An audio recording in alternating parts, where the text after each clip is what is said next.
Hi ತರುಣ, ಹುಟ್ಟುಹಬ್ಬದ ಹಾರ್ದಿಕ ಹಾರ್ದಿಕ ಹಾರ್ದಿಕ ಶುಭಾಶಯಗಳು.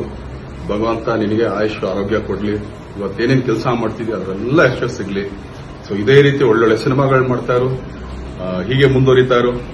ಇವತ್ತೇನು ನೀನು ಕೆಲಸ ಮಾಡ್ತಿದ್ಯಾ ಇದೇ ತರ ಮುಂದುವರಿಸ್ಕೊಂಡು ಹೋಗಂತ ಹೇಳ್ತೀನಿ. ಸೊ ಒಬ್ಬ ಅಣ್ಣಾಗಿ ನಿಮಗೆ ಹುಟ್ಟುಹಬ್ಬದ ಹಾರ್ದಿಕ ಶುಭಾಶಯಗಳಕ್ಕೆ ಇಷ್ಟಪಡ್ತೀನಿ. Thank you. ಹಾಯ್ ತರುಣ, ಹುಟ್ಟುಹಬ್ಬದ ಹಾರ್ದಿಕ ಹಾರ್ದಿಕ ಹಾರ್ದಿಕ ಶುಭಾಶಯಗಳು. ಭಗವಂತ ನಿನಗೆ ಆಯುಷ್ ಆರೋಗ್ಯ ಕೊಡ್ಲಿ. ಇವತ್ತೇನೇನು ಕೆಲಸ ಮಾಡ್ತಿದ್ಯಾ ಅದರೆಲ್ಲ ಯಶಸ್ಸು ಸಿಗ್ಲಿ. ಸೊ ಇದೇ ರೀತಿ ಒಳ್ಳೊಳ್ಳೆ ಸಿನಿಮಾಗಳು ಮಾಡ್ತಾ ಇರು, ಹೀಗೆ ಮುಂದುವರಿತಾ ಇರು. ಇವತ್ತೇನು ನೀನು ಕೆಲಸ ಮಾಡ್ತಿದ್ಯಾ ಇದೇ ತರ ಮುಂದುವರಿಸ್ಕೊಂಡು ಹೋಗಂತ ಹೇಳ್ತೀನಿ. ಸೊ ಒಬ್ಬ ಅಣ್ಣಾಗಿ ನಿಮಗೆ ಹುಟ್ಟುಹಬ್ಬದ ಹಾರ್ದಿಕ ಶುಭಾಶಯಗಳಕ್ಕೆ ಇಷ್ಟಪಡ್ತೀನಿ. Thank you. ಈ ಮಾಹಿತಿ ನಿಮಗೆ ಇಷ್ಟವಾಗಿದ್ರೆ ಲೈಕ್ ಮಾಡಿ, ಶೇರ್ ಮಾಡಿ, ಹಾಗೆ ನಮ್ಮ ಕೋಸ್ಟಲ್ ಕನ್ನಡ ಯೂಟ್ಯೂಬ್ ಚಾನಲ್ಗೆ ಸಬ್ಸ್ಕ್ರೈಬ್ ಮಾಡಿ. ನಮ್ಮ ಹೆಚ್ಚಿನ ಅಪ್ಡೇಟ್ಸ್ಗಳಿಗಾಗಿ ಕೋಸ್ಟಲ್ ನೆಟ್ವರ್ಕ್ ಇನ್ಸ್ಟಾಗ್ರಾಮ್ ಪೇಜ್ ಹಾಗೆ ಫೇಸ್ಬುಕ್ ಪೇಜ್ಗೆ ವಿಸಿಟ್ ಮಾಡಿ. ಧನ್ಯವಾದಗಳು.